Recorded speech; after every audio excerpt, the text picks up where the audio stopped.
सर्वसामान्यांचा बुलंद आवाज तेजस्वी न्यूज मराठी. तेजस्वी न्यूज मराठीमध्ये आपलं स्वागत. तासगाव शहरातील ऐतिहासिक दत्त मंदिर येथे दत्त जयंती उत्सव मोठ्या उत्साहात संपन्न. तासगाव शहरातील ऐतिहासिक दत्त मंदिर येथे दत्त जयंतीचा उत्सव मोठ्या उत्साहात संपन्न झाला. दिनांक 7/12/2024 ते 14/12/2024 या 7 दिवसामध्ये विविध कार्यक्रमांचे आयोजन करण्यात आले होते. यामध्ये प्रामुख्याने नित्यपूजा व अभिषेक सेवा पहाटे 5 वाजता, दिनांक 14/12/2024 ला रुद्राभिषेक, पूजा व आरती श्री व सौ राजेंद्र पैलवान यांच्या हस्ते सकाळी 7 वाजता संपन्न झाली. गुरुचरित्र पारायण दिनांक 7/12/2024 ते 13/12/2024 अखेर दुर्गामाता महिला पारायण सेवा मंडळ सरस्वती नगर वासुंबे सकाळी 9 ते 12, तसेच नित्य आरती दुपारी 12 वाजता, नित्य भजन सेवा दुपारी 3 ते 6 वाजता, कीर्तन सेवा जन्मकाळ व पुष्पवृष्टी दिनांक 14/12/2024 रोजी दुपारी 12:30 वाजता, तसेच हरिभक्त पारायण पांडुरंग महाराज तवंडकर जयसिंगपूर तालुका शिरोळ जिल्हा कोल्हापूर यांचं प्रवचन आयोजित करण्यात आलं होतं. आरती 12:30 वाजता आणि महाप्रसाद दुपारी 1 ते 3 या वेळेत संपन्न झाला.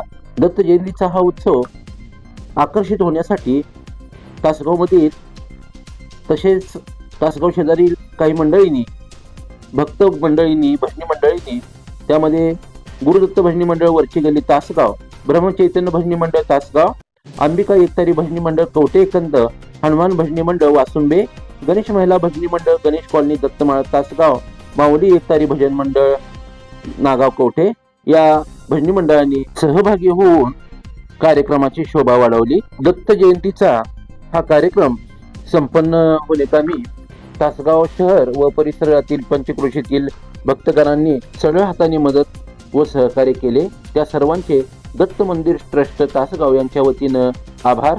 तेजस्वी न्यूजला लाईक करा, सबस्क्राईब करा, शेअर करा. पाहत रहा तेजस्वी न्यूज मराठी.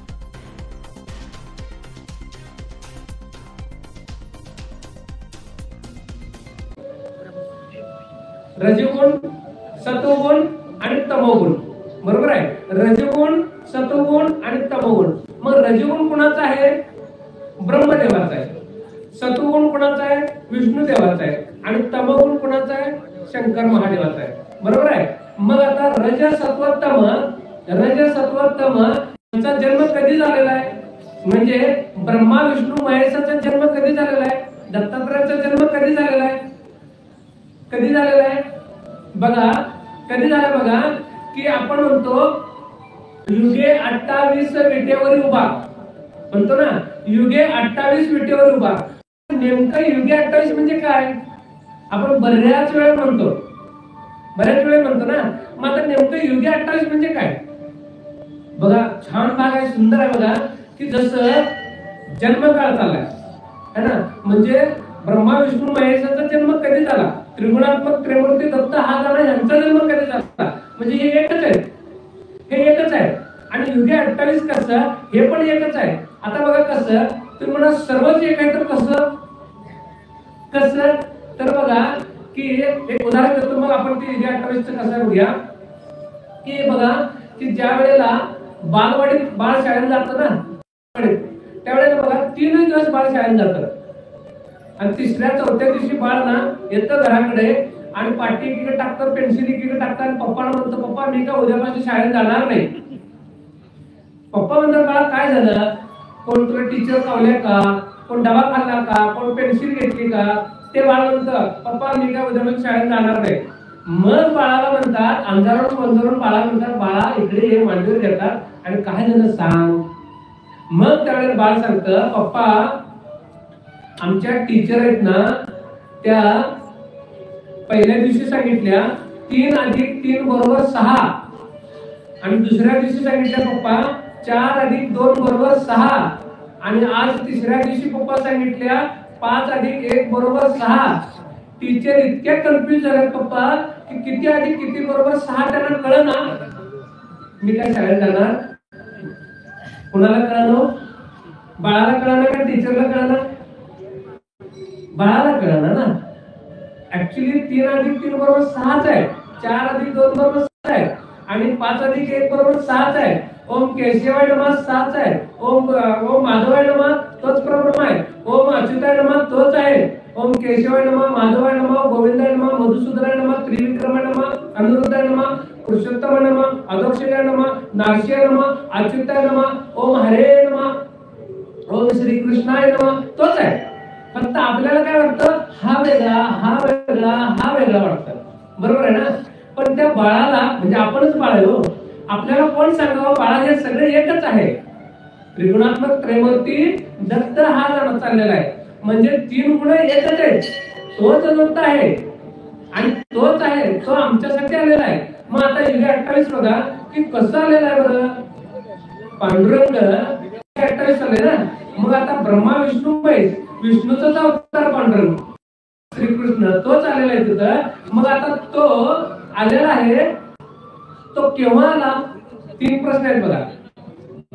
तो केव्हा आला, कुठून आला आणि कसा आला. आता तो कसा आला, समचरण विटेवरील साजरी. दोन्ही पाय समचरण आहे ना, सारखे आहेत ना, मागं पुढे नाही. श्रीकृष्णाचे मागं पुढे आहेत, पण विठ्ठलाचे कसे आहेत, समचरण आहे. विटेवरील साजरी, विठ्ठल बघा विटेवरती कसा येतो, असा आहे. मग आता तो केव्हा आला, केव्हा आला, पुंडलिकासाठी भेट फेकली, पुंडलिकाने भेट फेकली ना, पुंडलिकाच्या भेटी परब्रह्म आलेला. मग पुंडलिकासाठी तो आलेला आहे.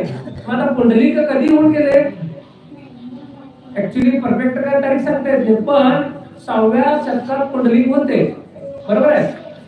मग आता 6व्या शतकात जर असेल तर 1400 वर्षापूर्वी, बरोबर आहे, 1400 वर्षापूर्वी पुंडलिक होते. ज्ञानोबर आहे 1275, बरोबर, ज्ञानोबरायांचा काळ म्हणजे 700 वर्ष झाली, 725-30 वर्ष झाली. मग असा तुकोबरायांचा 1610च्या नंतरचा कार्यक्रम म्हणजे 400 वर्ष झाली तुकोबरायांना. तसं पुंडलिकाला 1400 वर्ष झाली, म्हणजे 1400 वर्षापूर्वी पुंडलिकाने भेट फेकली. केव्हा आलेला आहे, 1400 वर्षापूर्वी. कळलं, एक भाग झाला.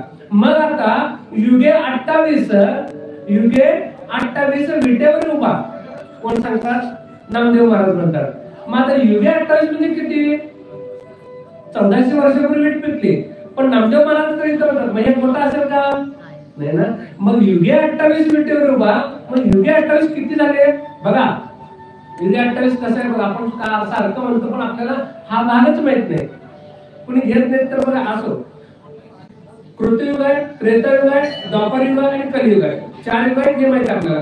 मग कृतयुग आहे 17,28,000 वर्षाचा आहे, त्रेतायुग आहे 12,96,000 वर्षाचा आहे आणि द्वापरयुग आहे 8,64,000 वर्षाचा आहे आणि कलियुग आहे 4,32,000 वर्षाचा आहे. या सर्वांची बेरीज केली, त्या सर्वांची बेरीज केली तर 43,20,000 होतात. 43,20,000 होतात, म्हणजे एक महायुग म्हणतो आपण याला. कृत त्रेत द्वापर कली एक महायुग झाले, बरोबर आहे. त्या एक महायुगाचे बेरीज केले तर